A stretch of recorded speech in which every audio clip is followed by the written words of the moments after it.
जैश का गढ़ राख में बदल गया। भारत ने क्या कर दिखाया? कोई शोर नहीं था, सिर्फ विनाश। कैसे किया भारत ने ये कमाल? जहां साजिशें बनती थी वहां अब सन्नाटा है। किसका अंत हुआ? मसूद इलियास का कबूलनामा या हार?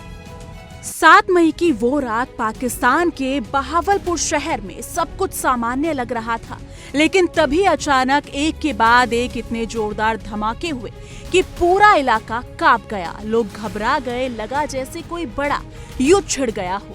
मगर असली झटका तब लगा जब कुछ ही घंटों में ये खबर सामने आई कि जैश-ए-मोहम्मद के टॉप कमांडर, जी हाँ, टॉप कमांडर मसूद अजहर का पूरा परिवार इस हमले में मारा गया।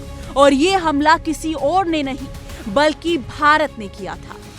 पाकिस्तान के आतंकी अड्डों पर भारत की ये गुप्त सैन्य कार्रवाई थी, ऑपरेशन सिंदूर। ये हमला सिर्फ जवाबी कार्रवाई नहीं था, ये एक बड़ा संदेश था। 22 अप्रैल को जम्मू कश्मीर के पहलगांव में जब आतंकियों ने 26 निर्दोष पर्यटकों की धर्म पूछकर हत्या कर दी, तो पूरे देश का खून खोल उठा।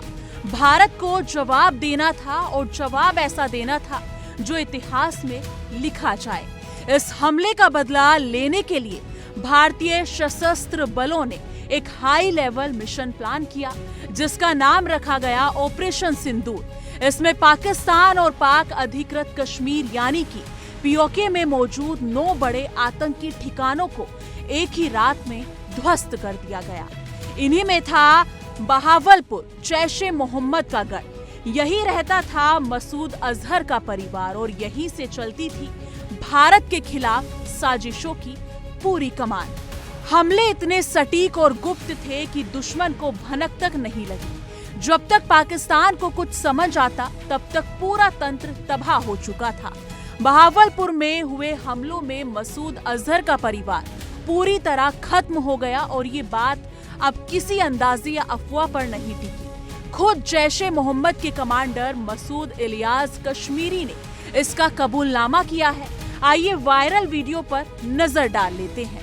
ये टेररिज्म, ये दहशतगर्दी की बकवास सीने के साथ लगाए इस मुल्क की नजरियाती जुग्राफियाई सरहदों के लिए कभी हम दिल्ली से टकराए, कभी हम काबुल में टकराए, कभी हम कंधार से टकराए।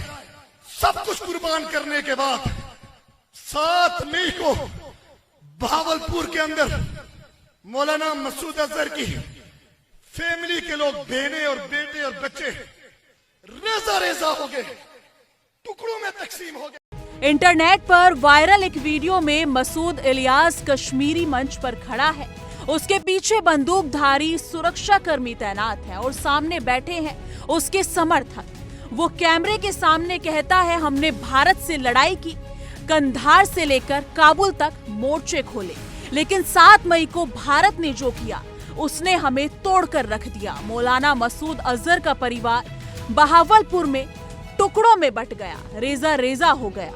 उसका चेहरा उदास है, आवाज में गुस्सा कम और हार का एहसास ज्यादा है। वो खुले मंच पर स्वीकार करता है कि भारत अब पहले वाला नहीं रहा। ये भारत अब सीधे दुश्मन के अड्डों में घुसकर हमला करता है, और इतना खामोशी से कि दुश्मन को भागने तक का मौका नहीं मिलता।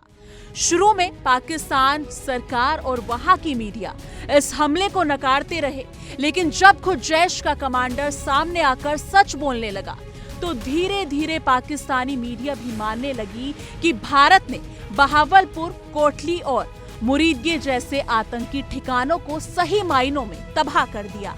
ये वही जगह थी जहां आतंक की फैक्ट्री चलती थी। भारत के लिए ये ऑपरेशन सिंदूर सिर्फ एक सैन्य सफलता नहीं, बल्कि कूटनीतिक और मनोवैज्ञानिक जीत भी थी। पहली बार ऐसा हुआ कि मसूद अजहर जैसे आतंकी का परिवार उसकी आंखों के सामने तबाह हो गया, और वो कुछ कर भी नहीं सका। ये ऑपरेशन साबित करता है कि भारत अब न सिर्फ अपने नागरिकों की सुरक्षा कर सकता, बल्कि दुश्मनों को उनके घर में घुसकर सबक सिखा सकता है। अब सवाल ये है, क्या एक नई शुरुआत है क्या अब हर बार आतंक का जवाब ऑपरेशन सिंदूर जैसे हमलों से दिया जाएगा?